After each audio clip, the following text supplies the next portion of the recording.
What is happening, everybody? P691000 here, and today is St. Patrick's Day. That's why I am decked out in green. It's not just because I love the Mighty Morphin Green Power Ranger. And also, today is my birthday.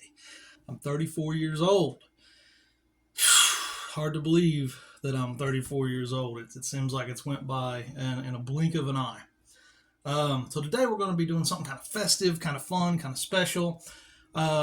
Creepy stories and tales and legends from Ireland. So this one should be really fun and really festive. I hope you guys enjoy it.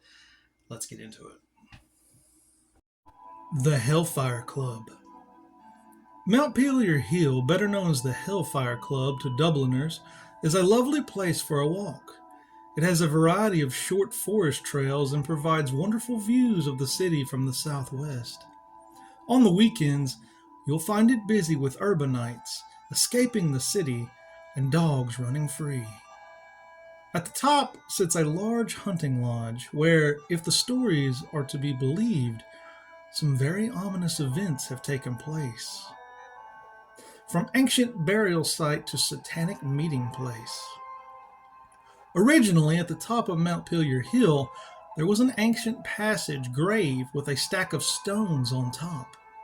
Then William Speaker Conley, one of the wealthiest men in Ireland, came along and built a hunting lodge on the same site in 1725. Conley is said to have destroyed the stack of stones while building the lodge, using one of the grave's standing stones as the initial for his fireplace. Sometime later, the roof of the hunting lodge was blown off during a storm.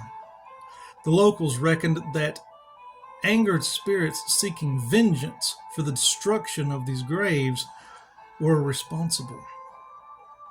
What happened to the Hellfire Club? After Conley's death, the lodge was sold, and it is said to have become a meeting place for the Irish Hellfire Club, a club that was founded in 1735 by Richard Parsons, a man known for dabbling in black magic. Its members met at locations across Dublin and were known for their amoral behavior and debauchery involving alcohol and sex. The secrecy surrounding the club led to speculation that its members were Satanists and devil worshippers. The president was even named the King of Hell and dressed like Satan with horns and wings and hooves. The members were also said to set a place at each meeting for the devil in the hope that he'd actually attend. The members were also said to hold black masses in the lodge, during which cats and even servants were sacrificed. Some say the lodge was deliberately set on fire in order to enhance the building's hellish atmosphere. However, one of the best-known Hellfire Club stories is the one where the devil himself actually makes an appearance. According to legend, a stranger joined the club members at a game of cards. Then, when one of the players dropped a card on the floor, he bent down to retrieve it and saw that the stranger had cloven hooves instead of feet. Another popular tale concerns a young farmer who was curious to find out what went on at the club's secretive meetings. So he climbed up on Montpelier Hill. He was invited in by the members and allowed to witness the night's activities. The young man was found the next morning, trembling and terrified. Tradition says he spent the rest of his life unable to speak or unable to even remember his name. A black cat features in one of the most famous tales. In this story, another young man visits a local farmhouse, goes undercover to determine the activities of the club. The next morning, he is found dead. His host and the local priests, believing him to have been murdered, go up to the Hellfire Club to investigate. Upon their arrival at the lodge, they see a banquet laid out and a black cat prowling the room. However, this is no normal cat. It's huge. The priest also notices that it has ears shaped like horns. Happening to have a small bottle of holy water in his pocket, the priest decides to attempt an exorcism. The result tears the beast apart. Outside, the host is found laying on the ground, his face and neck deeply scratched by claws. Ducket Grove is a former great house, originally built in 1745 for the Ducket family. At the time, they would have been Corlo's largest landowners, and the fine Georgian-style house would have been set on 12,000 acres of land.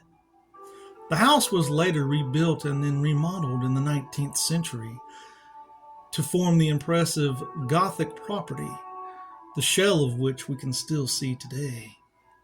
Sadly, the property was gutted by fire in April of 1933, and all the original features and furnishings were lost forever. Today, the building itself is a haunting and inaccessible ruin, but two historic walled gardens which have been completely restored are now open to the public.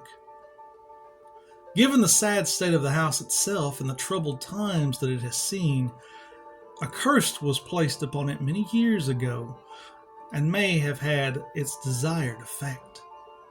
It is said that William Ducket was having an affair with a young woman, a local woman. One day, when riding across the estate together, she fell from her horse and was killed. In her grief, the woman's mother placed a curse upon the Ducket family and their property. This curse was intended to bring misfortune and eventually ruin. Since the spell was cast, the wailing of a banshee has sometimes been heard echoing through the ruins of the house and warning those who hear her cries of impending personal tragedy. Her cries have been linked to at least 2 deaths in recent times. Duckett's Grove has been visited by many a paranormal enthusiast over the years, each keen to learn more about the ghostly goings-on in and around the imposing structure. Although sealed off to the public, those who have accessed the building itself have reported strange occurrences in the derelict building.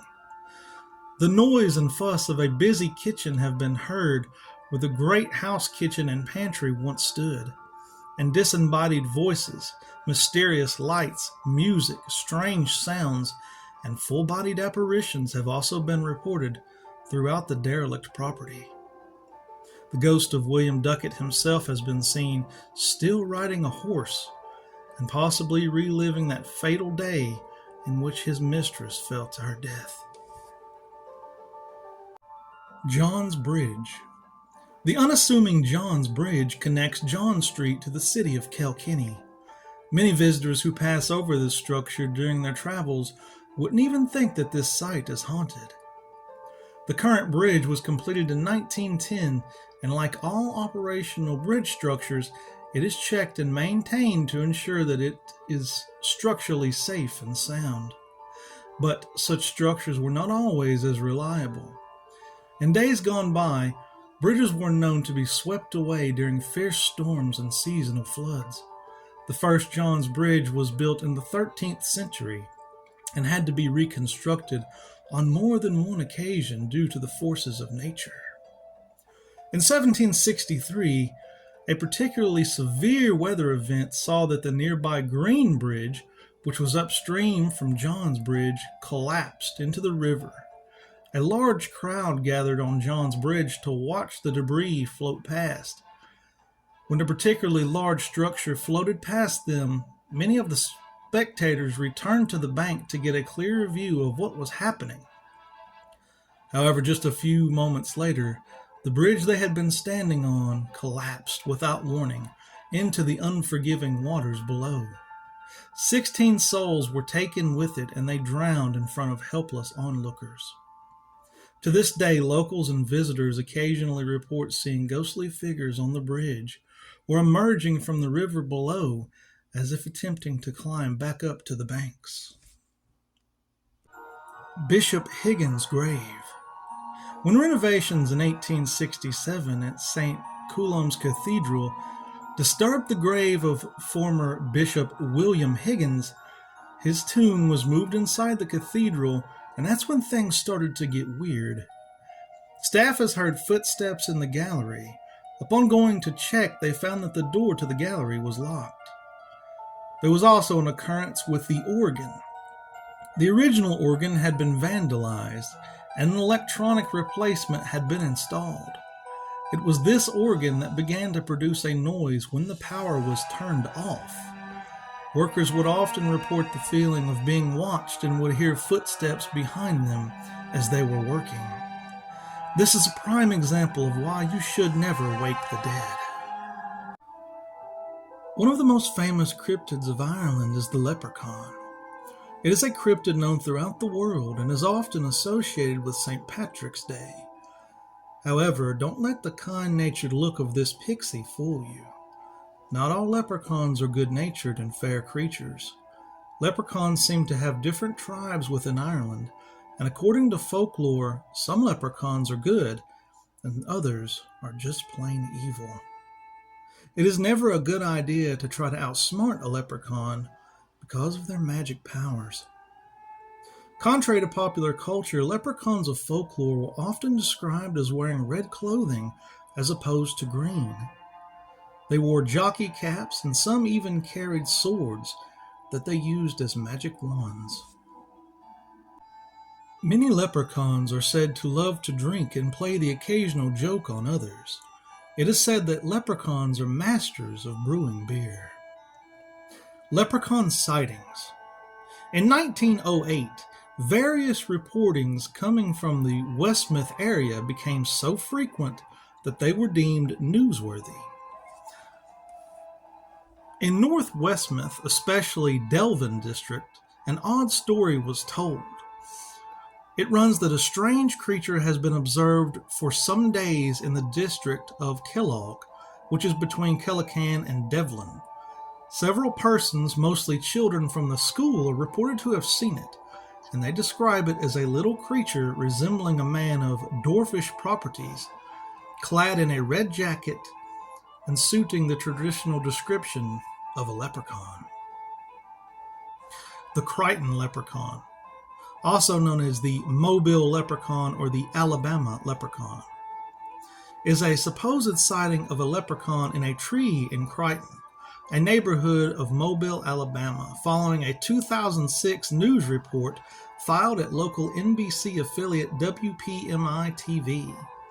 The video was posted on YouTube on St. Patrick's Day 2006 and became one of the first viral YouTube videos and was referenced in mainstream media. P69 1000 here, everybody. Hopefully you guys enjoyed that video. That was a lot of fun for me to do. This was just something I don't do very often. I usually, Ireland is one of those countries that I never really talk about the folklore or the stories, the creepy stories from Ireland. So this was a lot of fun. And like I said, St. Patrick's Day, it's my birthday. Why not? Why not have some fun? This was a little out of the ordinary for me. So I hope you guys enjoyed it. I hope you're having a great St. Patrick's Day. I hope you're having a great weekend. Peace, love. I love you all. And until next time, take it easy, stay safe, and don't try to outsmart any leprechauns.